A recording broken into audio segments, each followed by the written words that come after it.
The conflict with Iran is being felt by voters as well. The Tampa Bay Times talked to voters in Hillsborough County this week and found mostly dislike and frustration over the war.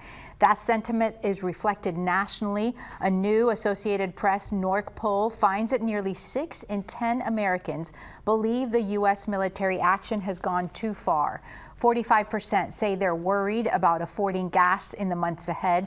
Oil prices have surged more than 40% since the war began, something that Tampa Bay families are likely already watching at the pump. We are, Armand, I'd like to ask you, so many are watching closely what the U.S. and Iran are doing now. They appear to be at an impasse.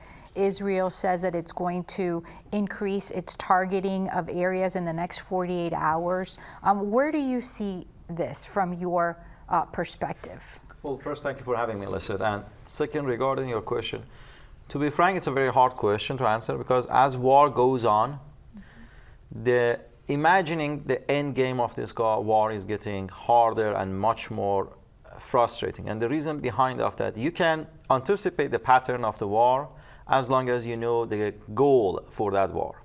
So the war is pursued by the military people, but it's always determined the fate of it, the start of it, and the end of it by the politicians who come up with the goal. When it comes to the goal of this war and what the United States is aiming at, we are receiving different signals from White House itself. So initially was that this was supposed to be there, it happened to help the Iranian people who had a very bloody protest in January.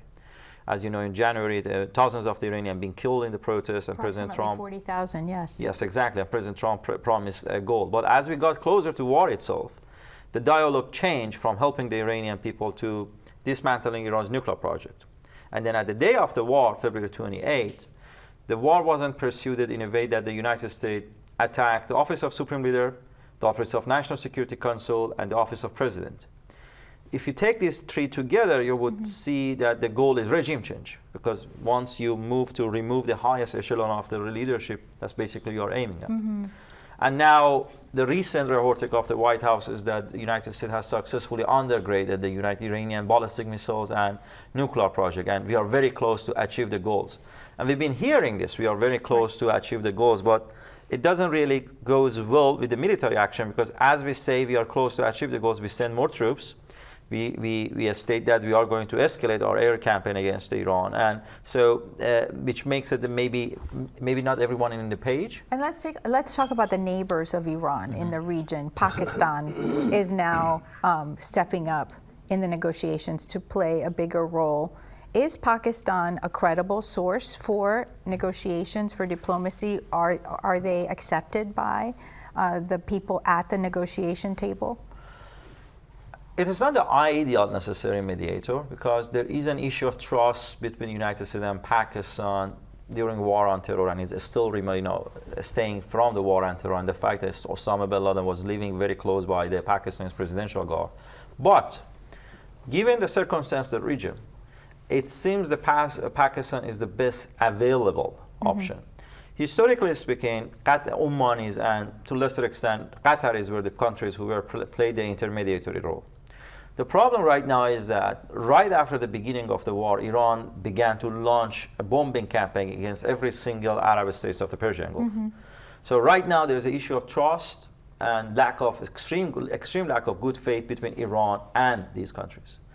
Pakistan has not been a target of the Iranians so far. And Pakistan has a direct interest, they want peace. They have a so-called defense pact with the Saudis that they are concerned to be activated. They don't want Iran being stabilized because they can be stabilized. And they have a good relationship still with the United States. They still have a large number of representatives to CENTCOM.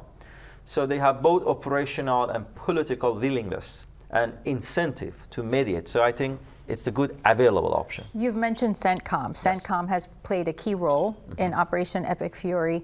How could that role change in the operational management of the conflict as this continues? Well, that's a great question, especially now that we are hearing news that there is a chance that the United States might want to launch a limited access ground operation, which makes the matter and the stakes much higher. CENTCOM always will remain the executive arm of any military operation in the Middle East. But as we move forward to the actions that have extreme political implication, such as sending the ground forces, because that's something that voters takes very differently. You know, they are already sensitive about the price of gas and oil, but if the American troops are on the ground, this is triggers a different level of political earthquake in U.S. As we get to these kind of politically sensitive matters, the DC would take much more intervention, even to some extent that we can see the Department of War or the State Department or White House itself to try to, I don't want to say micromanage, but to be more involved. But CENTCOM will always remain the executive arm of the campaign.